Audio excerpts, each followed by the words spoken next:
అందరికీ నమస్కారం అండి. నా పేరు ఆదిలక్ష్మి. మొక్క సీతారాములు మొక్క అప్పమ్మ కూతుర్ని. మా నాన్న గత 10 సంవత్సరాల నుంచి ఈ పాస్ పుస్తకం కోసం తిరిగిండు.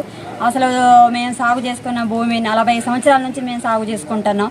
1987లో రఘురామారావు గారి దగ్గర మా నాన్న కొన్నాడు. అప్పటి నుంచి ఈ రోజు వరకు కూడా సాగు చేసుకుంటూ జీవిస్తూనే ఉన్నాం ఆ భూమిపైనే. గత 10 సంవత్సరాల నుంచి పాస్ పుస్తకం మాకు రాకపోవడం వల్ల కేసీఆర్ గారి ప్రభుత్వం నుంచి మా పాస్ పుస్తకం రాక మేము ఇబ్బందులు పడుతున్నాము. అప్పటి నుంచి కూడా ఇప్పటి వరకు కూడా కాలేదు. ఆ ప్రభుత్వం అయిపోయింది, ఈ ప్రభుత్వం వచ్చింది. ఈ ప్రభుత్వంలోనైనా మాకు కనీసం మా పాస్ పుస్తకం మాకు ఇప్పించగలరని కోరుకుంటున్నాము. అలాగే వీళ్ళ తల్లిదండ్రులు ఉన్నప్పుడే నాకు పాస్ పుస్తకం ఇప్పించే బాగుంటుంది. వాళ్ళు సత్య స్థితిలో ఉన్నారు. ఈ ప్రభుత్వమైనా మాకు అండ కల్పించిద్దా లేదా అనేది మాకు తెలుస్తుంది. ఇప్పుడు ఒక ఆప్షన్ లేదు, ఇప్పుడు తిరిగినా ఆప్షన్ లేదు అని అంటున్నారు. ఇప్పుడు ఆప్షన్ వస్తుంది అంటున్నారే తప్ప ఆప్షన్ రాలేదు. మీరైనా ఆప్షన్ ఇచ్చి ఇంకనైనా మా పాస్ పుస్తకం మాకు వీళ్ళు చచ్చే లోపల మా పాస్ పుస్తకం మాకు ఇప్పిస్తారని కోరుకుంటున్నాను. మీ కాళ్ళ మీద పడి నేను మీకు పదే నమస్కారం చేసుకుని వీళ్ళు ఉన్నప్పుడే నాకు పాస్ పుస్తకం ఇవ్వమని కోరుకుంటున్నాను. నా పేరు ముక్క సీతారాములు అండి.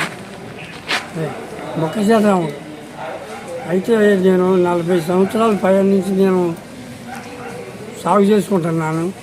అది రఘురామారావు గారి దగ్గర కొన్నా. నాకు ఏది బొక్కు రాలేదు, నాకు కాగితం వేయలేదు. అందుకని కోరుకుంటున్నాను. ఇయ్యారు వెంకటేశ్వరరావు గారు మేము తిరిగి జమ్మరైపోయాను సార్. మాకు ఎక్కడికి మాకు 20,000 ఇస్తే శాతం అన్నారు. అది దారి లేకుండా చేసుకున్నారు. ఏమి చేయకుండా చేశారు. మమ్మల్ని ఇదిగో అదిగో అంటున్నారే కానీ దారిపోయారు. ఫకీర్ సాహిబ్ గారు అని వెంకటేశ్వరరావు గారు ఆ సమయంలో మేము 20,000 అడిగారు. మేము తిరుగుతూ ఉంటే 20,000 ఇస్తే మీకు చేసి పెడతామన్నారు. 20,000 వేయలేదన్న కక్షతోని మమ్మల్ని ఈనాటి వరకు కూడా ఇట్లా తిప్పించి మమ్మల్ని ఇట్లా చేస్తున్నారు. వాళ్ళ దొంగ దోపిడీ వల్లే మా పాస్ పుస్తకం రాకుండా ఈ రోజు వరకు ఇట్లా మేము అన్యాయం అయ్యి ఇట్లా తిరుగుతున్నాం. ఇకనైనా మాకు పాస్ పుస్తకం ఇప్పిమని కోరుకుంటున్నాం.